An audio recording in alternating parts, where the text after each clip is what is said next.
안녕하세요. 질부쌤입니다. 등기부 표제부에 대해서 한번 설명을 드려볼까 해요. 등기부는 표제부, 건물과 토지, 토지에 관한 사항, 그 다음에 갑구, 소유권에 관한 사항, 일부 소유권 이외의 사항이라고 하는데 그 이외의 사항이 주로 근저당인 경우가 많아요. 근저당이나 전세권. 저당을 잡으면 질권이라고도 하는데 여러분 이런 것들이 표기되는 게 이외의 을구사항입니다. 이걸 기본적으로 등기부 3종 세트로 생각을 하고 계시면 좋을 것 같아요. 표제부부터 볼게요. 건축물에 대한 이야기가 나와야 되겠죠. 아까 소유권 이전 신청서 뒷면에서 고유번호라고 하는 게 반드시 있다고 그랬죠. 그게 기록되는 바코드가 여기에 있습니다. 이게 주민번호 같은 거예요. 이 건물에 대해서. 그리고 일동 건물의 표시에 일동이라고 하는 거는 101동 102동이 아니라 그랬죠. 이 건물 전체에 대한 이야기입니다. 그러니까 표제부와 반대되는 말을 우린 전유부라는 말로 기억하고 있었잖아요. 그럼 일동 전체에 대한 기록을 해주는 거죠. 그래서 삼성아파트 102동 한 동에 25층 아파트인데 각 층의 면적은 이렇게 됐어. 그리고 도면 편철장이라고 하는 거는 설계도면을 얘기하는데 그게 이 책 294호로 돼 있으면 굉장히 두껍게 기록이 된 거잖아요. 그래서 조금은 옛날 건축물 중에서는 좀 도면이 많으니까 좀 잘 지어졌다? 뭐 이렇게도 좀 보셔도 됩니다. 그 다음에 25층까지 있고요. 밑에는 대지권 목적인 토지의 표시가 있네요. 우리 소유권 이전 신청서 첫 번째 페이지에다 써줬던 내용이죠. 대지권은 왜 기록해요? 전체 일동이 차지하고 있는 면적 중에 내 집에 해당하는 면적은 얼마야? 이거죠. 그래서 토지 중에서 합친 거죠. 이렇게 세 개의 토지가 있는데 이게 이제 연관지번이라 그랬어요. 이거 한 개만 있으면 좋았을 텐데 이건 토지를 여러 개를 합쳐가지고 만든 아파트다 보니까 세 개의 토지 번호가 있고 이 토지 번호에 해당해가지고 각각의 비율들이 이 아래에 나와 있을 겁니다. 이 아래에 나와 있을 건데 여기는 비율이 지금 등장하지 않고 있네요. 이게 대지권 목적인 토지의 표시입니다. 계속 이어가겠습니다. 갑구까지 한번 가볼게요. 자, 등기부 갑구는 소유권에 관한 사항을 다룬다 그랬잖아요. 연강으로 한번 이어가 볼게요.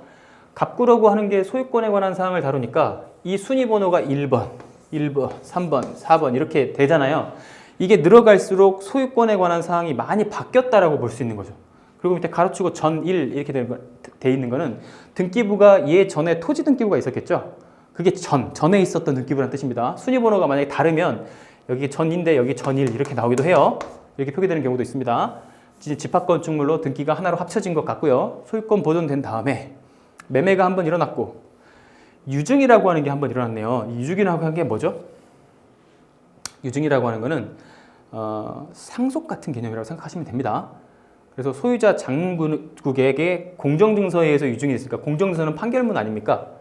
그래서 유증에 의한 거는 좀 소유권 소송, 상속에 대한 소유권 소송이 좀 일어났다고 생각을 하시면 좋을 것 같아요. 그래서 소유권 이전을 장군국한테 했더니 밑에 봤더니 피보존 권리가 상속 지분에 따른 상속 회복 청구권에 관한 소유권 이전 등기 촉구 이렇게 나와 있죠.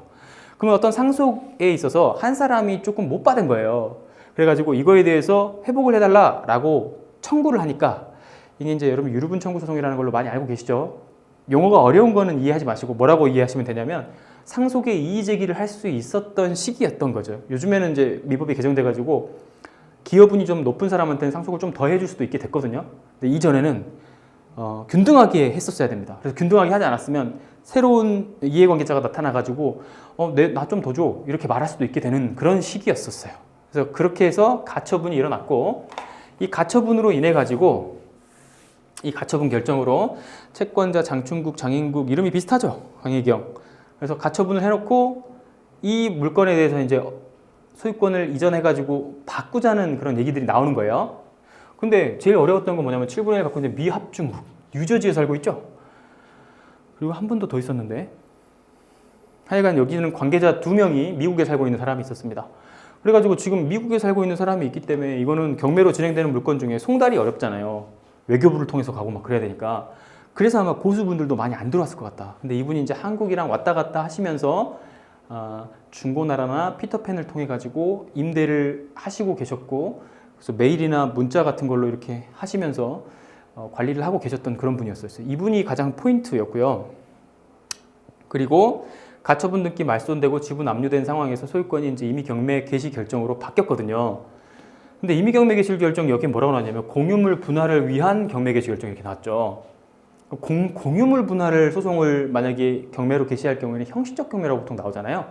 근데 이게 왜 임의경매냐면 소송을 통해서 갔으면 형식적 경매라고 부를 수 있는데 이제는 공유물을 분할하기 위해서 지분권자들이 이 집이 잘 안 팔리고 그럴 때 경매에 넘겨가지고 팔려서 우리 현금으로 나눠 갖자라고 하면 소송이 아니라 그냥 절차적으로 합의만 하면 됩니다. 합의만 해서 경매에 넘기게 되면 소송을 통해 가면 형식적이라고 부르겠지만 그냥 구성원, 공유자들이 합의를 통해서 가면 형식적 경매라고 부르지 않아요. 그리고 그냥 임의경매라고 부릅니다. 형식이 임의경매하고 동일하기 때문이죠. 그죠? 그래서 공유물 분할 소송에 의해서 간 게 아니다 라는 것을 지칭할 수 있고 장충국이라고 하는 사람은 지금 여기 살고 있네요. 인국, 원경, 해경.